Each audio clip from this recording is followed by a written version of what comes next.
ประเทศไทยนั้นได้รับการคัดเลือกให้เป็นเจ้าภาพจัดการประชุมประจำปีของกองทุนการเงินระหว่างประเทศหรือ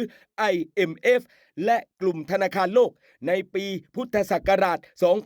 2569 ครับซึ่งจะจัดขึ้นระหว่างวันที่ 12 ถึง 18 ตุลาคม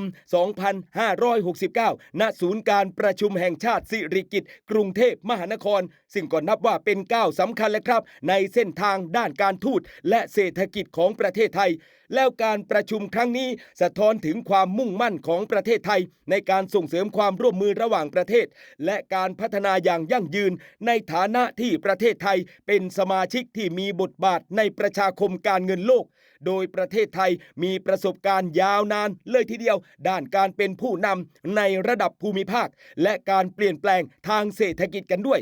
ตำแหน่งที่ตั้งทางยุทธศาสตร์ของประเทศไทยในเอเชียตะวันออกเฉียงใต้ประกอบกับมรดกทางวัฒนธรรมอันล้ำค่าและโครงสร้างพื้นฐานที่ทันสมัยก็ทำให้ประเทศไทยนี่แหละเป็นเจ้าภาพที่เหมาะสมสำหรับการประชุมระดับนานาชาติครั้งสำคัญในครั้งนี้ครับซึ่งการประชุมประจำปีของกองทุนการเงินระหว่างประเทศหรือ IMF และกลุ่มธนาคารโลกในปีพุทธศักราช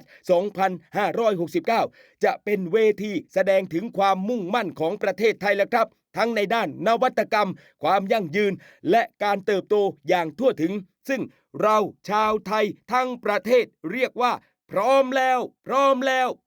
ครับพี่น้องกับการต้อนรับผู้แทนจากทั่วโลกให้มาสัมผัสอัธยาศัยมิตรไมตรีในน้ำจิตน้ำใจของคนไทยพร้อมร่วมแลกเปลี่ยนข้อคิดเห็นอย่างลึกซึ้งเกี่ยวกับอนาคตและการพัฒนาระบบการเงินโลกนั่นเองครับพี่น้อง